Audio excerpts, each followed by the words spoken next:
All of you. एक बार फिर से आप सभी का स्वागत है हमारे यूट्यूब चैनल स्टडी एडवांस रफ्ता रफ्ता पर। आज हम बात करने वाले हैं क्लास 11th का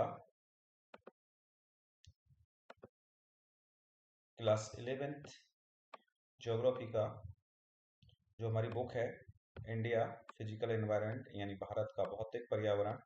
इसका चैप्टर नंबर 2, चैप्टर का नाम है स्ट्रक्चर एंड फिजियोग्राफी यानी अध्याय 2 संरचना एवं भू आकृति विज्ञान। इसका हम पार्ट नंबर 1 आज देखेंगे। अगर आप हमारे इस चैनल पर नए हैं तो प्लीज़ हमारे चैनल को लाइक कीजिए, सब्सक्राइब कीजिए और बेल आइकन को प्रेस कीजिए ताकि आपको हमारे जो नोटिफिकेशन है वो मिलते रहें। ये हमारे चैनल का लोगो है, स्टडी एडवांस रफ्ता रफ्ता, महेश जी अग्रवाल। तो चलिए अब चलते हैं, बात करेंगे ज्योग्राफी। 11th की ज्योग्राफी है इंडिया फिजिकल एनवायरनमेंट। इसका चैप्टर नंबर 2 है, अध्याय 2 स्ट्रक्चर एंड फिजियोग्राफी यानी संरचना एवं भू आकृति विज्ञान। बाहर जो है हमारे भारत के भौतिक पर्यावरण का 11th की एनसीईआरटी आप हमारे चैनल के साथ पढ़ रहे हैं। इंडिया का फिजिकल एनवायरनमेंट है जिसकी हम बात कर रहे हैं। ये है हमारी बुक इंडिया फिजिकल एनवायरनमेंट जिसके बारे में हम बात करेंगे। चैप्टर नंबर है हमारा 2 संरचना एवं भू आकृति विज्ञान। तो चलिए आज हम चैप्टर को अब स्टार्ट करते हैं। सबसे पहले हम बात करेंगे इंट्रोडक्शन की, यानी इस पार्ट में हम इस वीडियो में हम इस चैप्टर का कौन से टॉपिक है जिनको कवर करने वाले हैं। परिचय से बात करें, सबसे पहले हम बात करेंगे प्रायद्वीपीय खंड की यानी पेनिनसुलर भाग की, इंडिया का पेनिनसुलर इंडिया है उसकी। फिर सेकंड हम बात करेंगे हिमालय और इसके अलावा जो अन्य अतिरिक्त प्रायद्वीपीय पर्वतमालाएं हैं उनके बारे में बात करेंगे। और सिंधु, गंगा और ब्रह्मपुत्र के मैदानों की बात करेंगे। तो स्टार्ट करते हैं। सबसे पहले बात करेंगे इंट्रोडक्शन की। जो हमारी पृथ्वी है आज से लगभग 460 करोड़ वर्ष पुरानी है। जो आज हम हमारी पृथ्वी देख रहे हैं, जिसकी हम भू आकृति देख रहे हैं, ये लगभग 460 करोड़ वर्ष पहले बनी थी। इसकी जो पूरी अवधि है, इसमें पृथ्वी के जो भूपृष्ठ पर बहुत सारी आंतरिक और बाह्य शक्तियां यानी इनर और आउटर दोनों तरह की जो शक्तियां हैं, उनकी गतिशीलता के कारण हमारी पृथ्वी में बहुत सारे परिवर्तन हुए हैं। अर्थात ये पृथ्वी हमारी ऐसी नहीं थी जैसी अभी हमें ये दिखाई दे रही है, इसमें बहुत सारे चेंजेज आए हैं। ये परिवर्तन भारतीय उपमहाद्वीप में भी हुए हैं और भारतीय उपमहाद्वीप ये गोडालैंड का एक हिस्सा था। करोड़ों वर्ष पहले जो इंडियन प्लेट है वो भूमध्य रेखा के दक्षिण में स्थित थी।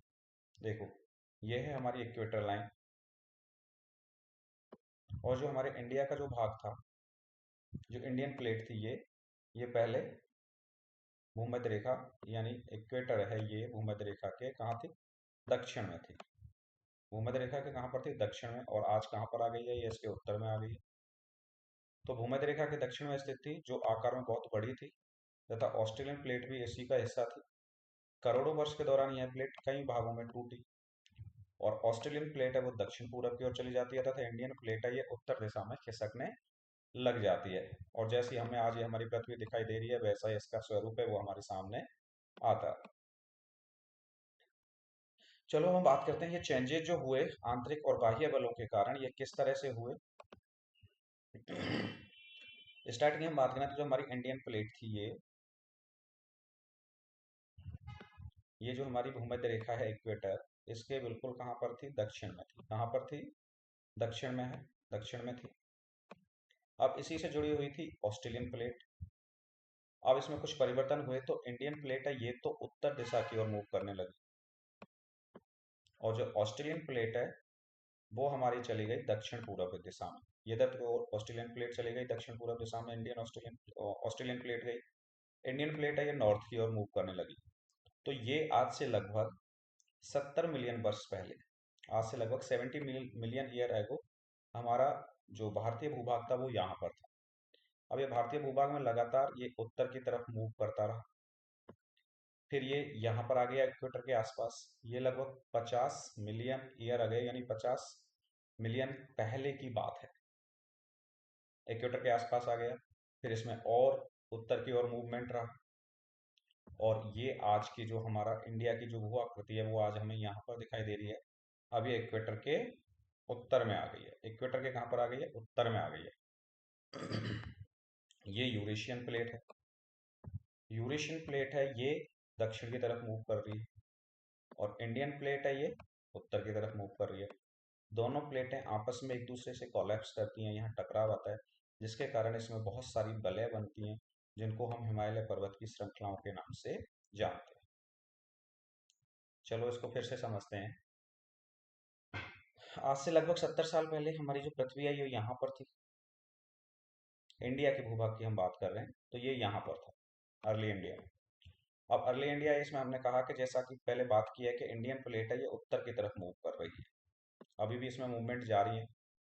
इसी से जुड़ी हुई ऑस्ट्रेलियन प्लेट थी, ऑस्ट्रेलियन प्लेट है ये दक्षिण पूर्व की ओर मूव कर गई।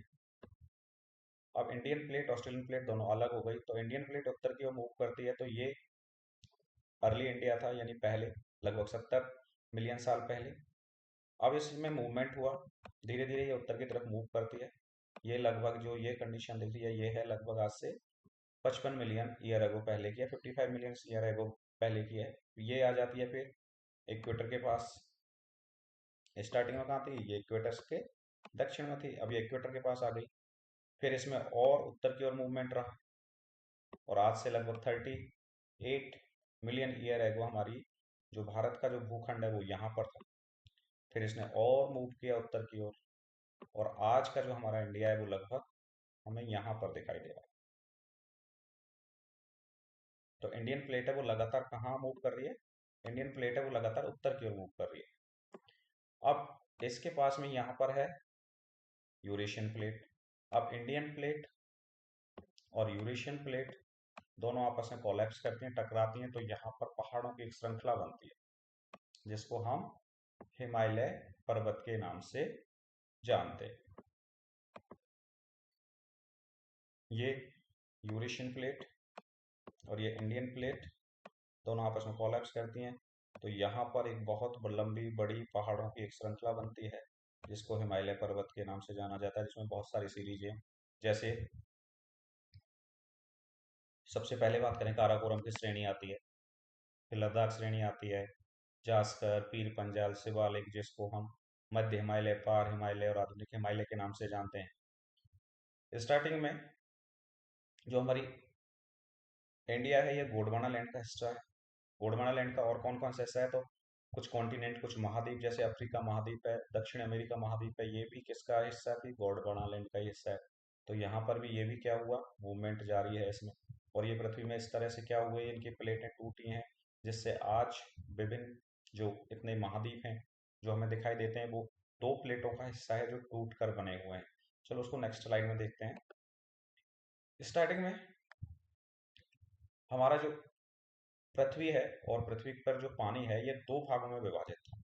एक था भाई पैंथालासा, जिसको पानी का जो हिस्सा है उसको हम पैंथालासा के नाम से जानते थे। दूसरा हिस्सा था जिसको हम पेंजिया कहते थे, वो था लैंड, यानी भूमि का जो खंड था उसको पेंजिया कहा जाता था। पेंजिया, जो भूमि का लैंड था उसको हम कहते थे पेंजिया। और जो हमारा पानी था जो उसको हम कहते थे पैंथालासा। क्या कहा जाता था? पैंथालासा,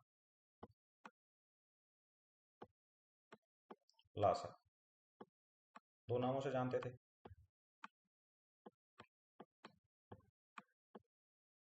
जो पानी था उसको हम पैंथालासा कहते थे, और जो हमारा भूमि का खंड था उसको पेंजिया कहते थे। आगे चल के ये पेंजिया है ये दो भागों में टूटता है। ये पहले पूरा जुड़ा हुआ था, अब इसमें कुछ फोर्स लगे, इनर और आउटर, यानी एक्सटर्नल और इंटरनल, यानी बाह्य और आंतरिक दोनों फोर्स लगते हैं, जिसके कारण जो हमारा पेंजिया है ये दो भागों में टूटता है। एक लॉरेशिया बनता है और दूसरा गोंडवाना लैंड बनती है। एक लॉरेशिया बनता है, दूसरा गोंडवाना लैंड बनती है। चलो इसको एक बार फिर से देखते हैं। हम बात करेंगे पेंजिया की। पैंथालासा समझ में आया? पैंथालासा पानी का हिस्सा था, उसको पैंथालासा कहते थे। अब पेंजिया दो भागों में टूट गया, एक तो ये लॉरेशिया बन गया और एक बन गया गोंडवाना लैंड। गोंडवाना लैंड की हम बात करें तो ये इसमें और आंतरिक प्रक्रियाएं हुई, आंतरिक और बाह्य बल लगे, जिसके कारण ये गोंडवाना और कई भागों में टूटता है। जैसे ये वाला भाग बन जाता है हमारा दक्षिणी अमेरिका, ये वाला भाग बनता है हमारा अफ्रीका, ये वाला भाग बनता है हमारा इंडिया उपमहाद्वीप का, ये ऑस्ट्रेलिया और ये अंटार्कटिका। तो इस तरह से जो हमारा पेंजिया था वो दो भागों में टूटा, लॉरेशिया और गोंडवाना। गोंडवाना में और आगे बिगटन हुआ और आगे टूटा, और इससे नॉर्थ दक्षिणी अमेरिका, अफ्रीका, ऑस्ट्रेलिया और भारतीय उपमहाद्वीप का निर्माण हुआ। तो इस तरह से हमारा क्या हुआ, इंडिया का फॉर्मेशन हुआ, भारतीय उपमहाद्वीप का निर्माण हुआ। और भारतीय उपमहाद्वीप में अभी भी गतिमान है, और ये कहाँ की ओर मूव कर रहा है, उत्तर की ओर मूव कर रहा है। ये लगभग 20 करोड़ साल पहले का जो डायग्राम है ये हमें यहाँ पर दिखाई दे रहा है स्लाइड में। अब हम बात करें, मान लो ये है हमारी इंडियन प्लेट है और ये यूरेशियन प्लेट है। ये ऊपर वाली सारी यूरेशियन प्लेट है। इंडियन प्लेट है, ये नॉर्थ की तरफ मूव कर रही है। यहाँ पर है यूरेशियन प्लेट है हमारी, यूरेशियन प्लेट। ये है हमारी इंडियन प्लेट। इंडियन प्लेट जब नॉर्थ की तरफ मूव करती है तो ये प्लेट, एक जब इस तरह से दो प्लेटें आपस में टकराती हैं तो एक प्लेट नीचे की ओर धंस जाती है ऐसे, और दूसरी प्लेट है वो इसके ऊपर ऐसे ओवरलैप हो जाती है। तो ठीक ऐसी ही घटना हो रही है हिमालय के यहाँ। इंडियन प्लेट जब नॉर्थ की ओर मूव कर रही है तो उधर से दूसरी साइड से यूरेशियन प्लेट है वो आ रही है। यूरेशियन प्लेट्स इस इंडियन प्लेट के ऊपर चली जाती है, जिससे यहाँ पर क्या होता है, बहुत सारे वलय का निर्माण होता है। इन वलय को ही हम क्या कह रहे हैं, हिमालय पर्वत के रूप में देख रहे हैं। तो आज भी जो हमारे हिमालय की ऊंचाई है वो अभी भी बढ़ रही है, क्योंकि इंडियन प्लेट का मूवमेंट अभी भी जारी है। इंडियन प्लेट अभी भी धीरे धीरे उत्तर की तरफ मूव कर रही है। हो सकता है आने वाले समय में ये संरचनाएं हमें चेंज देखने को मिले। अब जब यहाँ पर बहुत सारे भूखंडों का निर्माण होता है, जिनको हम हिमालय पर्वत की मालाएं कहते हैं, हिमालय पर्वत श्रेणियों के नाम से जानते हैं, माउंटेन रेंज कहते हैं हिमालय की।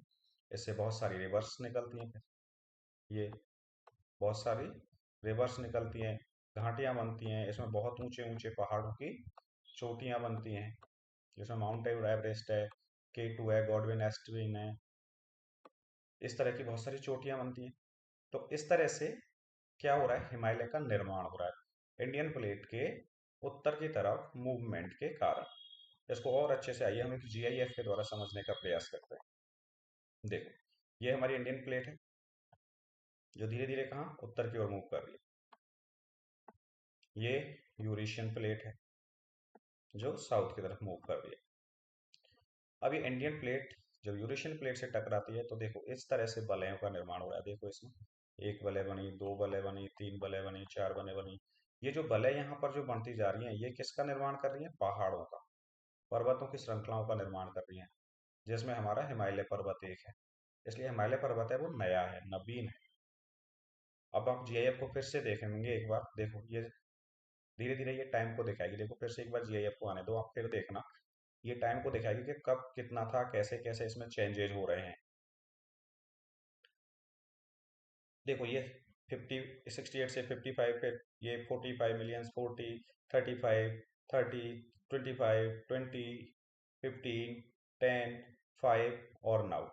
तो देखा रही है ना, 70 साल से 70 मिलियन ईयर एगो से चलता है, यानी लगभग आज से 70 करोड़ वर्ष पहले की जो घटना है वहां से ये GIF हमें दिखा रहा है कि किस तरह से ये परिवर्तन हुए हैं। देखिए GIF को अच्छे से देखिए ध्यान से, आपको ये चीजें समझ में आएंगी कि किस तरह से इंडियन प्लेट का मूवमेंट जारी है।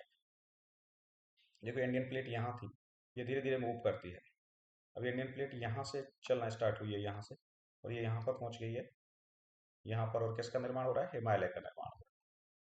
जिसमें हम ईयर देख रहे हैं, देखो 70, 60, 55, 50, 45, 40, 35, 30, 20, 25, 15, 5, 10। तो ये इतने करोड़ वर्ष पहले की बात बता रहा है कि किस तरह से हमारी इंडियन प्लेट है जो कि नॉर्थ की तरफ मूव कर रही है, और ये यूरेशियन प्लेट से टकराकर हिमालय का निर्माण कर रही है, पर्वत श्रृंखला का निर्माण करती है, जिनको हम हिमालय पर्वतमालाएं के नाम से जानते हैं। तो इंडियन प्लेट का जो खिसकना है वो अभी भी जारी है, अभी भी इंडियन प्लेट खिसक रही है, और इसका भारतीय उपमहाद्वीप के भौतिक पर्यावरण पर बहुत ज्यादा महत्वपूर्ण प्रभाव हमें देखने को मिल रहा है। ठीक है, चलिए नेक्स्ट स्लाइड पर चलते हैं। वही, ये इंडो ऑस्ट्रेलियन प्लेट है हमारी, ऐसे मूव कर रही है। ये हमारा यूरेशियन प्लेट है। ऑस्ट्रेलियन प्लेट या ये इंडियन ऑस्ट्रेलियन प्लेट है, ये इस तरह से नीचे की ओर धंस गई। इसके ऊपर यूरेशियन प्लेट है वो ऊपर आ जाती है, और इस तरह से माउंटेन रेंज का निर्माण होता है। तिब्बत के जो पठार हैं उनका निर्माण हो गया है ये, इस तरह से तिब्बत प्लेटों का निर्माण हुआ है। इस तरह से हमारे हिमालय का निर्माण हुआ है। इसलिए हिमालय पर्वत है वो नया है, न्यू माउंटेन्स रेंज है। जबकि अरावली पर्वतमालाएं वो बहुत पुरानी हैं। पहले कभी अरावली पर्वतमालाओं की हाइट भी इसी तरह से हुआ करती थी, वो ऊंचे पहाड़ हुआ करते थे, लेकिन धीरे धीरे उनमें फोर्स के कारण वो टूटते गए और उनकी हाइट कम हो गई, और हिमालय पर्वत की लंबाई है वो ऊंचाई है सॉरी वो बढ़ती जा रही है। और अभी अभी करंट रिपोर्ट्स के अनुसार भी हिमालय की जो ऊंचाई है वो पहले की तुलना में हल्का सा बढ़ी है। और ये ऊंचाई है हिमालय की ऐसे ही बढ़ती रहेगी, क्योंकि इंडियन प्लेट का लगातार अभी भी मूवमेंट जारी है। भारत का जो खंड है उसको भूवैज्ञानिक खंडों में बांटा गया है। भारत का जो लैंड है उसको भूवैज्ञानिक खंडों में विभाजन किया गया है। किसके आधार पर भूवैज्ञानिक खंडों में बांटा है? तो भूवैज्ञानिक संरचना और शैल समूह की भिन्नता के आधार पर, भूवैज्ञानिक संरचना और शैल समूह की भिन्नता के आधार पर हमने भारत को कितने भूवैज्ञानिक खंडों में बांटा है? 3 में। कितने में बांट दिया? 3 खंडों में बांटा है, जो कि भौतिक लक्षणों पर आधारित है। उनमें पहला खंड है भारत का जो प्रायद्वीपीय खंड है वो, दूसरा है हिमालय और उसके अलावा जो अन्य प्रायद्वीपीय पर्वतों की मालाएं हैं उसकी बात करेंगे, तीसरा है सिंधु गंगा ब्रह्मपुत्र के मैदान। तो प्रायद्वीपीय अगर हम खंड की बात करें तो ये वाला जो हिस्सा है पूरा ये भारत का प्रायद्वीपीय खंड है। ये पूरा का पूरा क्या है हिस्सा? ये प्रायद्वीपीय खंड के नाम से जानते हैं। ये है हिमालय की चोटियां, हिमालय और उसके अलावा जो अन्य पर्वतमालाएं हैं जो प्रायद्वीपीय खंड में भी पाई जाती हैं, जैसे अरावली है, विंध्याचल है, सतपुड़ा है, मेघालय की पहाड़ियां हैं, ये हमारा पश्चिमी घाट है, ये हमारा पूर्वी घाट है। हिमालय में काराकोरम श्रेणी, लद्दाख, जास्कर, पीर पंजाल, शिवालिक श्रेणी, कैलाश श्रेणी, ये सारी की सारी किस में आएंगी? हमारी हिमालय और अन्य अतिरिक्त प्रायद्वीपीय पर्वतमालाओं में आएंगी। ये हमारा प्रायद्वीपीय खंड की पर्वतमालाएं हैं। और यहाँ पर सिंधु नदी जो यहाँ से निकलती है सिंधु के मैदान बनाती है, गंगा नदी जो यहाँ से निकलती है गंगा के मैदान बनाती है, ब्रह्मपुत्र नदी जो यहाँ से निकलती है जिसको सांगपो कहते हैं, ये जब अरुणाचल प्रदेश और आसाम में जाती है तो यहाँ पर ये मैदान बनाती है। उनके बारे में हम बात करेंगे। सबसे पहले हम बात करने वाले हैं प्रायद्वीपीय खंड की। तो भारत के प्रायद्वीपीय खंड की अगर हम बात करें तो प्रायद्वीपीय जो खंड है ये मुख्य रूप से अपशिष्ट पहाड़ियां, इसमें कौन सी पहाड़ियां शामिल है? अपशिष्ट पहाड़ियां। अपशिष्ट का मतलब हो गया ओल्ड, वो पहाड़ियां जो पुरानी है, अपशिष्ट पहाड़ियां सम्मिलित हैं इसमें प्रायद्वीपीय खंड में। और अपशिष्ट पहाड़ियां कौन सी हैं? जैसे कि अरावली की पहाड़ियां हो गई, नल्लामला की पहाड़ियां हैं, पालकोंडा की श्रेणी है, जावादी है, बलीकोंडा है, महेंद्रगिरी की पहाड़ियां हैं। ये सारी की सारी कौन सी हैं? ओल्ड पहाड़ियां हैं हमारे प्रायद्वीपीय खंड में, जिसमें चाहे अरावली की पहाड़ियां ले लें, चाहे नल्लावाला की पहाड़ियां, चाहे पालकोंडा की, चाहे जावादी, चाहे बलीकोंडा, चाहे महेंद्रगिरी आदि। यहाँ पर ये नदी घाटियां उथली हैं और उनकी जो प्रवणता है वो कम है। प्रवणता का मतलब होता है ढाल। प्रवणता का मतलब क्या होता है? ढाल होता है। नदी का जो ढाल है वो प्रायद्वीपीय खंड में कम देखने को मिलता है। प्रायद्वीपीय जो खंड है उसमें कम देखने को मिलता है। जैसे मान लो कोई नदी है, ये पहाड़ से निकल रही है, ये एक ऊंची पहाड़ों की चोटी है, यहाँ से जो नदी निकल रही है इसका ढलान तो ज्यादा होगा। एक नदी है जो इतनी ऊंची पहाड़ी से निकल रही है तो इसका जो ढलान है वो कम होगा। तो प्रायद्वीपीय खंड में जो नदियां निकली हैं ये उथली हैं और इनकी जो प्रवणता है यानी ढलान है, जो स्लोप है, वो बहुत कम देखने को मिलता है। क्या देखने को मिलता है? प्रवणता कम होती है तो यहाँ पर ये कम देखने को मिलता है, इनका स्लोप है वो। और प्रायद्वीपीय पर्वतमालाएं, उनमें सारी की सारी जो पर्वतमालाएं आती हैं जितनी भी हैं ज्यादातर वो ओल्ड हैं, अपशिष्ट पहाड़ियां हैं। जैसे कि हमारी अरावली पहाड़ी की बात करें, अरावली पहाड़ी यहाँ पर थी। पहले ये पहाड़ी सबसे ऊंची हुआ करती थी, लेकिन धीरे धीरे इसमें इरोजन हुआ है, कुछ वहीजनिक प्रक्रियाएं हुई हैं, कुछ आंतरिक जनिक प्रक्रियाएं हुई हैं। उसके कारण इन पहाड़ियों की जो ऊंचाई है वो कम होती गई है, इसलिए इनको अपशिष्ट पहाड़ियां कहते हैं। यहाँ से निकलने वाली नदियों की प्रवणता यानी इनमें ढलान है वो कम होता है। प्रायद्वीपीय खंड में जो ज्यादातर नदी बहती हैं वो पूरब की ओर बहने वाली अधिकांश नदियां हैं वो किसका निर्माण करती हैं? डेल्टा का निर्माण करती हैं। किसका निर्माण करती हैं? अर्थात यहाँ से प्रायद्वीपीय खंड से जो नदियां निकलती हैं वो ज्यादातर किसका निर्माण करती हैं? डेल्टा का निर्माण करती हैं। और सारी की सारी कहाँ पर जाकर गिरती हैं? बंगाल की खाड़ी में। कहाँ पर गिरती हैं सारी की सारी? बंगाल की खाड़ी में। जब ये बंगाल की खाड़ी में गिरने वाली होती है तो यहाँ पर ये डेल्टा का निर्माण करती हैं। जैसे बात करें अभी प्रायद्वीप की रिवर्स के बारे में बात करें, इनकी ढलान तो कम होता ही है। जैसे यहाँ से निकलती है हमारी गोदावरी नदी, जब गोदावरी नदी बंगाल की खाड़ी में गिरने वाली होती है उससे पहले ये किसका निर्माण करती है? डेल्टा का निर्माण करती है।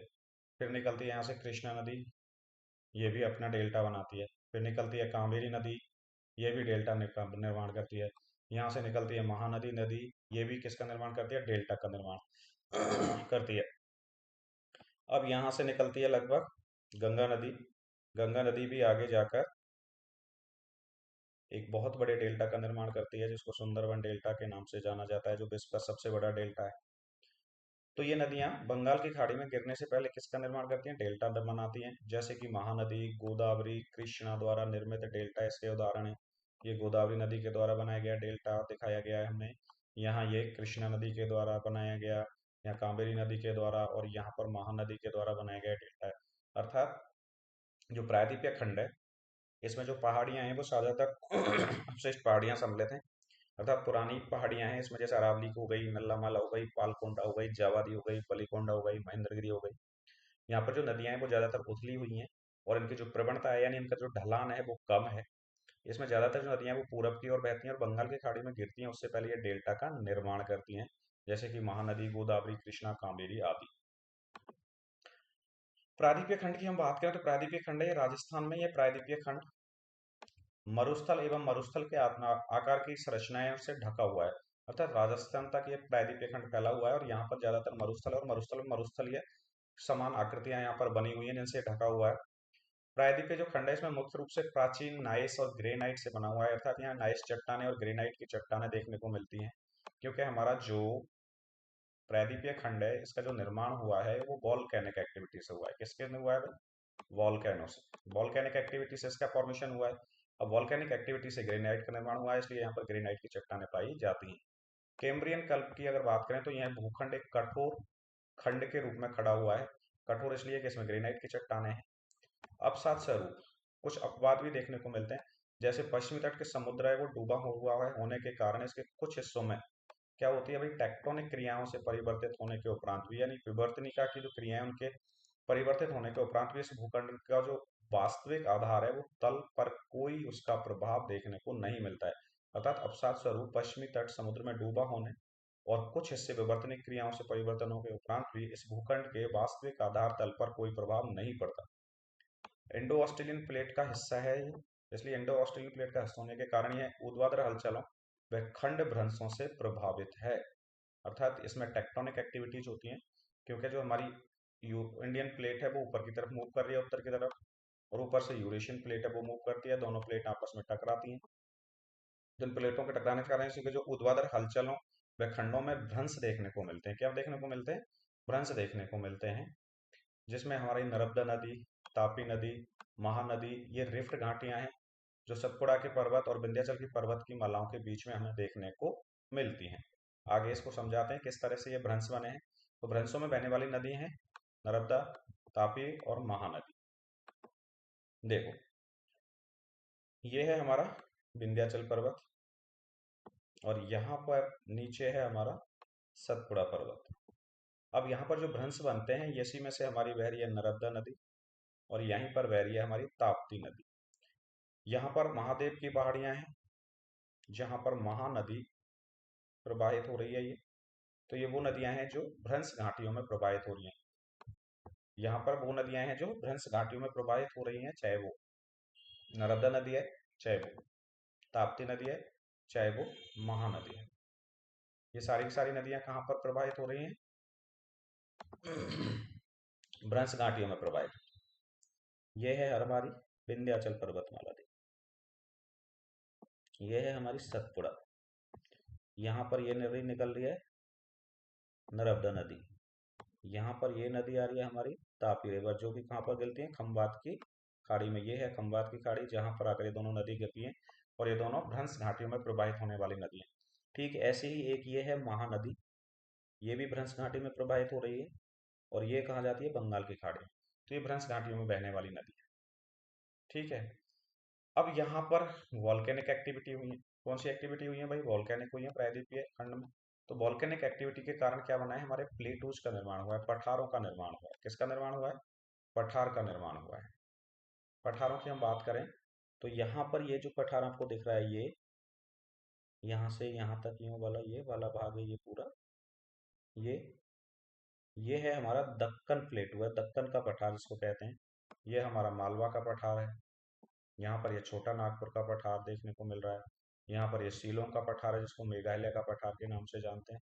तो आगे चलो पठारों के बारे में बात करते हैं, जिसको हम कहते हैं उच्च भूभाग यानी सेंट्रल हाईलैंड। Central highland. अब सेंट्रल हाईलैंड है क्योंकि यहाँ वॉल्केनिक एक्टिविटी बहुत सारी हुई है, उसके कारण यहाँ की जो सतह है वो हल्की ऊपर उठ जाती है। चलो पहले हम बात करते हैं, देखो पठार और पर्वतों में क्या अंतर है। देखो, जिनकी ऊंचाई ज्यादा होती है, जिनकी सेप त्रिभुजाकार होती है, तिकोनी होती है, वो पर्वत कहलाते हैं। जबकि पठार होते हैं वो हल्का ऊंचा होते हैं, लेकिन उनकी जो ऊपरी सतह होती है वो ठीक इस तरह से प्लेन होती है। हालांकि हल्के से ही ऊंचे होते हैं, पर्वतों के बराबर ऊंचे नहीं होते, लेकिन इनकी ये जो सतह होती है, ऊपरी सतह, ये प्लेन होती है। ऐसी भूआकृति को हम पठार कहते हैं। जबकि पहाड़ हैं वो, उनकी हाइट ऊंची होती है, उनकी जो शेप है वो तिकोनी होती है। इस तरह से ये पर्वत कहलाते हैं। पठार और पर्वत में अंतर समझ आया। तो यहाँ पर हम वॉल्केनिक एक्टिविटी हुई, जिसके कारण यहाँ का जो सेंट्रल पार्ट है ये थोड़ा सा ऊंचा हो जाता है, तो यहाँ पर विभिन्न तरह के पठार हमें देखने को मिलते हैं। इसलिए यहाँ से कुछ नदियां, जैसे नर्मदा नदी, तापी नदी, ये कहाँ जाती हैं? पश्चिम की ओर। यहीं पर एक नदी निकलती है महानदी, जो कहाँ जाती है? बंगाल की खाड़ी में जाकर गिरती है। तो यहाँ से कुछ नदियां निकलती हैं, और ये नदियां समुद्रों की ओर जाती हैं, समुद्रों में जाकर मिल जाती हैं। तो यहाँ पर कुछ पठारों की बात करें हम, जैसे ये जो भाग दिख रहा है, ये है हमारा मालवा का प्लेटू है। यहाँ पर ये जो छोटा सा पार्ट दिख रहा है, ये बुंदेलखंड प्लेटू है।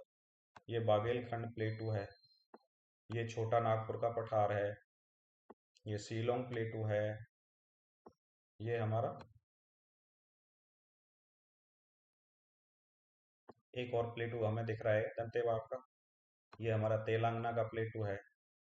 ये हमारा कर्नाटका का प्लेटू है। और ये है हमारा दक्कन प्लेटू। कौन सा है? दक्कन प्लेटू।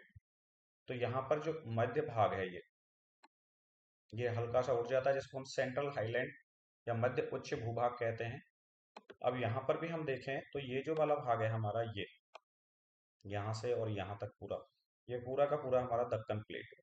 क्या है भाई? डेक्कन प्लेटू। अब डेक्कन प्लेटू में बहुत सारे प्लेटू हैं, जैसे कर्नाटक प्लेटू है, तेलंगाना का प्लेटू है, और ये प्लेटू इसमें आ जाते हैं। यहाँ पर ये हमारा छोटा नागपुर का पठार आ जाता है, यहाँ मालवा का प्लेटू आ जाता है, यहाँ मेघालय प्लेटू है, जिसको शिलोंग प्लेटू के नाम से जानते हैं। क्योंकि मध्य उच्च भाग है, वो थोड़ा मध्य का जो भाग है हल्का सा ऊंचा उठ जाता है, क्योंकि ये किसके द्वारा होने वाली एक्टिविटी है? सारी की सारी वॉल्केनोज एक्टिविटी के कारण। चलिए नेक्स्ट पर चलते हैं। अब हम बात करेंगे भारत में जो प्रायद्वीपीय खंड है उसकी पर्वत श्रेणियों की बात करते हैं। किसकी बात करते हैं? पर्वत श्रेणियों की। देखो यहाँ पर आपको ये ग्रंथि सी दिख रही है, इसको हम कहते हैं पामीर का पठार। क्या कहते हैं? पामीर का पठार। यहाँ से एक पर्वतमाला निकलती है जो अफगानिस्तान की तरफ जाती है, जिसको हम हिंदू कश की पहाड़ियाँ कहते हैं। यहीं से एक पहाड़ी निकलती है जो पाकिस्तान में चली जाती है, जिसको सुलेमान श्रेणी कहा जाता है, और ये कुनलुन की श्रेणी है। बाकी यहाँ से जो निकलती है हिमालय की पहाड़ियाँ बनती हैं, उनमें ये पहली है काराकोरम श्रेणी है, लद्दाख श्रेणी है, जास्कर श्रेणी है, पीर पंजाल श्रेणी है, शिवालिक श्रेणी है। ये श्रेणियाँ आगे इसी सीरीज में बढ़ती जाती हैं। उत्तराखंड, फिर ये आती है नेपाल, फिर ये सिक्किम, फिर भूटान में होती हुई ये अरुणाचल प्रदेश में चली जाती है, और यहाँ से ये 90 डिग्री पर इस तरह से घूम जाती है, जिनको हम उत्तर पूरब की पहाड़ियों के नाम से जानते हैं। जिनको हम क्या कहते हैं? उत्तर पूरब की पहाड़ियों के नाम से जाना जाता है। ये है हमारा पश्चिमी घाट है, ये हमारा पूर्वी घाट है। पूर्वी घाट और पश्चिमी घाट दोनों जिस जगह यहाँ जगह पर आकर मिलते हैं, जिसको हम कहते हैं नीलगिरी की पहाड़ियाँ। क्या कहते हैं? नीलगिरी की पहाड़ियाँ। और यहीं पर है सबसे बड़ी चोटी, अनाईमुड़ी की चोटी यहीं पर स्थित है। तो प्रायद्वीप में मुख्य रूप से अपशिष्ट पहाड़ियां सम्मिलित हैं। अपशिष्ट का मतलब मैंने पहले बताया, इसमें ओल्ड पहाड़ियां हैं, पुरानी पहाड़ियां हैं, जैसे कि अरावली की पहाड़ियां हैं, नल्ला मल्ला की पहाड़ियां हैं, पालकोंडा की हैं, जावादी हैं, बलीकोंडा, महेंद्रगिरी। यहाँ पर जो ज्यादातर नदी घाटियां हैं वो उतरी हुई हैं, और उनकी प्रवणता कम है। प्रवणता का मतलब कोई ढलान है, इसका स्लोप है वो कम पाया जाता है। इनमें ज्यादातर नदियां वो पूरब की नदी, पूरब की तरफ बहने वाली नदियां हैं, और बंगाल की खाड़ी में गिरती हैं। उससे पहले ये डेल्टा का निर्माण करती हैं, जैसे महानदी का डेल्टा, गोदावरी का डेल्टा, कृष्णा नदी का डेल्टा, जो कि इसके एग्जाम्पल हैं। यहाँ पर ये जो पर्वत दिखाई दे रहा है, ये हमारी अरावली पर्वतमाला है। यहाँ पर ये हमारा विंध्याचल पर्वत है। यहाँ पर ये है हमारा सतपुड़ा पर्वत है। यहाँ पर ये मेघालय की पहाड़ियाँ हैं, ये अमरकंटक की। यहाँ पर ये जो क्षेत्र आ जाता है राजमहल की पहाड़ियाँ आ जाती हैं। यहाँ पर मालदा फॉल्ट आता है। तो ये है पर्वत श्रेणियाँ। आगे चलें। अब हम बात करें हिमालय के अलावा अन्य अतिरिक्त प्रायद्वीपीय पर्वतमालाएं, यानी हिमालय और हिमालय के अलावा अन्य जो पर्वतमालाएं उनकी बात करें प्रायद्वीपीय भारत में, तो कठोर एवं स्थिर प्रायद्वीपीय खंड के विपरीत। देखो प्रायद्वीपीय खंड है वो कठोर है और स्थिर है, क्योंकि वॉल्केनिक एक्टिविटीज से बना है, जिससे वहाँ ग्रेनाइट की चट्टानें देखने को मिलती हैं, तो ये कठोर है और ये स्टेबल है।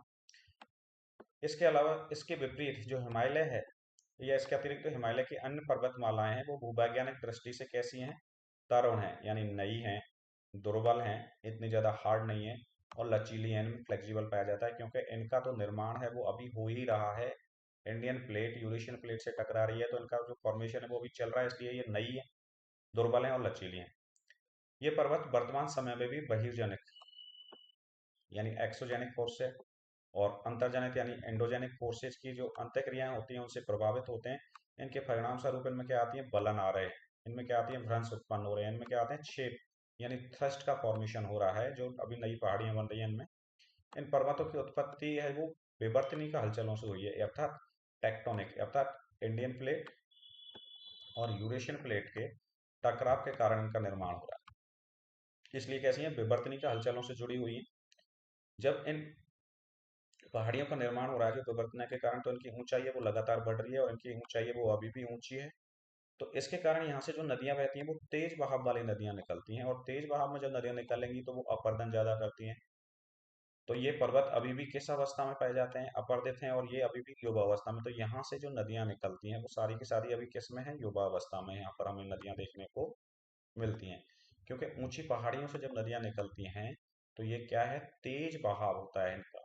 इनकी द्रोणी होती है वो छोटी होती है, लेकिन बहाव होता है वो बहुत ज्यादा तेज होता है। जैसे ये इंडस नदी है, यहाँ से निकलती है गंगा नदी। अब पहाड़ों पर इनका जो बहाव है वो बहुत ज्यादा तेज देखने को मिलता है, यहाँ से निकलती है तीस्ता, तो उनमें पानी का जो बहाव है वो तेज होता है। तो ये नदी सारी की सारी अपनी युवा अवस्था में यहाँ देखने को मिलती है।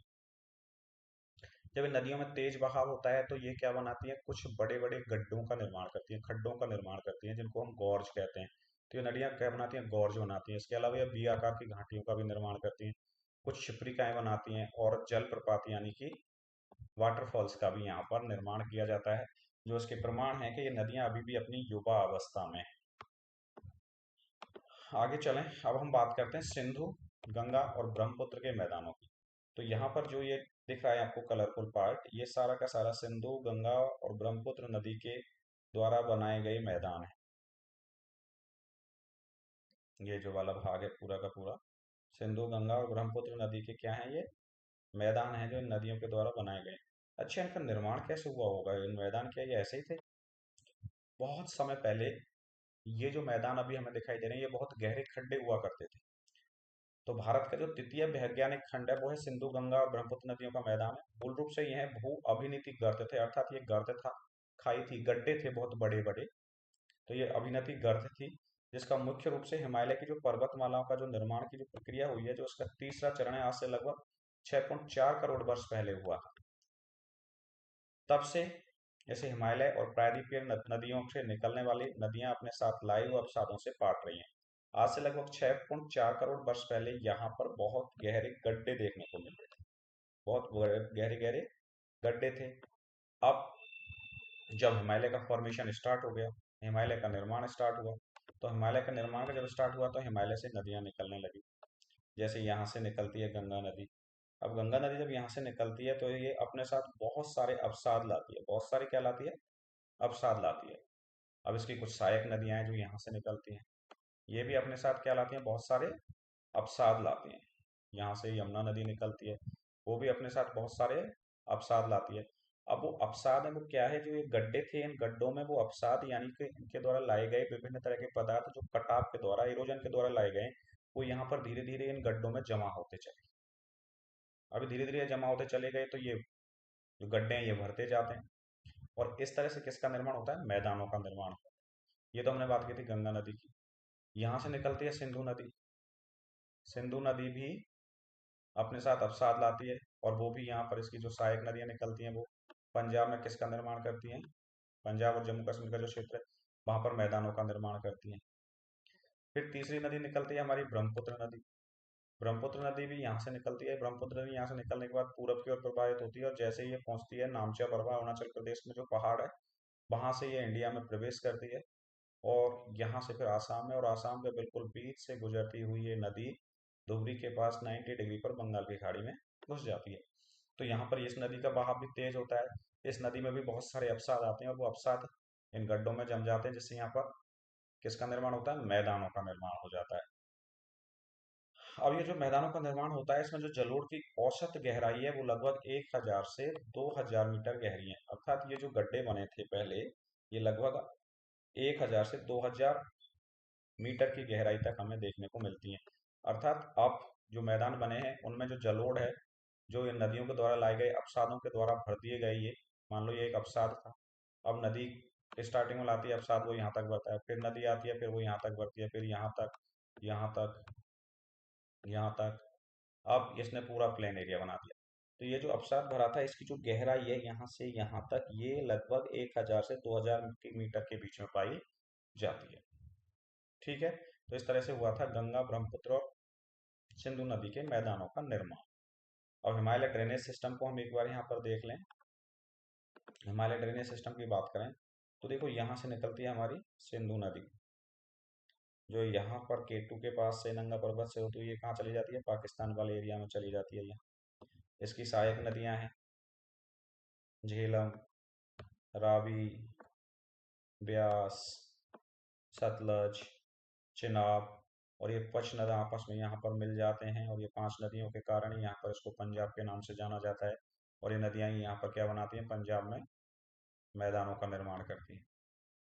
फिर हम बात करें गंगा रिवर की, तो गंगा रिवर यहाँ से निकलती है गंगोत्री ग्लेशियर, सॉरी यहाँ से निकलती है गंगोत्री ग्लेशियर से, नर्मदा देवी के यहाँ से गंगोत्री ग्लेशियर है, वहाँ से ये गंगा नदी फिर उत्तराखंड और फिर यूपी के बिल्कुल बीचों बीच से गुजरती हुई फिर ये चली जाती है बिहार में, और बिहार से जाती है वेस्ट बंगाल और फिर बंगाल की खाड़ी में जाकर ये गिर जाती है बंगाल में। वेस्ट बंगाल में 2 भागों में बट जाती है। इसकी सहायक नदियाँ जैसे ये हो गई घाघरा, ये भी यूपी में होकर प्रवाहित हो रही है। फिर ये गंडक, कोसी, फिर ये इसके ऊपर से चंबल नदी निकलती है यमुनोत्री ग्लेशियर से, और ये प्रयागराज में जाकर इसमें मिल जाती है। अब इसकी भी सहायक नदियां हैं। ये चंबल नदी है, चंबल नदी में पहले आकर मिलती है बनास, फिर चंबल नदी में मिल जाती है यमुना में। इसी तरह से पार्वती नदी आती है, वो भी चंबल में मिलती है। बेतवा नदी है, वो भी किसमें मिलती है? यमुना नदी में मिलती है। तो ये अब बहुत सारे ये जब अवसाद लेके आती है, तो वो सारे के सारे जो अवसाद हैं वो इस क्षेत्र में जमा हो जाते हैं, जिससे किसका निर्माण होता है? मैदानों का निर्माण होता है। ऐसे ही हम यहाँ पर बात करें तो ये है हमारी ब्रह्मपुत्र नदी, इसको सांगपो कहते हैं तिब्बत में, और ये नामचा पर्वत से ये कहाँ पर आती है? इंडिया में प्रवेश करती है अरुणाचल प्रदेश में, फिर ये आ जाती है आसाम में। जैसे ही आसाम में आती है, इसमें 2 नदियाँ आती हैं, एक लोहित आती है और एक दिबांग आती है, फिर इसको कहते हैं ब्रह्मपुत्र नदी। और ये आसाम में क्या करती है? मैदानों का निर्माण करती है, और धुबरी के पास आकर ये किस में मिल जाती है? बांग्लादेश में चली जाती है। ठीक है, ऐसे ही यहाँ सिक्किम के यहाँ से आ रही है तीस्ता नदी, और ये भी किसका निर्माण कर रही है? बड़े गॉर्ज का निर्माण करती है। तो इस तरह से किसका निर्माण हो जाता है भाई? मैदानों का निर्माण हो जाता है, और ये हमने देखा था हिमालय का ड्रेनेज सिस्टम। तो आज हम इस वीडियो में बस इतनी ही बात करेंगे। इसमें हमने भारत का प्रायद्वीपीय खंड पढ़ा, हिमालय और दूसरे जो प्रायद्वीपीय पर्वतमाला है उनके बारे में बात की, और गंगा, सिंधु और ब्रह्मपुत्र नदी के मैदानों की बात की। अब आज हम इस वीडियो में बस इतना ही करेंगे। अगले का पार्ट है हमारी नेक्स्ट वीडियो में आएगा, जो कि आपको कल तक वीडियो मिल जाएगी। अगर आप हमारे चैनल पर नए हैं तो प्लीज़ हमारे चैनल को सब्सक्राइब कीजिए और बेल आइकन को प्रेस कीजिए, ताकि आपको हमारी जो वीडियो है उनका नोटिफिकेशन मिलता रहे, क्योंकि हमारे चैनल पर क्लास 11th और 12th की ज्योग्राफी फ्री ऑफ कॉस्ट आपको पूरी तरह से पढ़ने को मिलेगी। धन्यवाद, थैंक यू वेरी मच।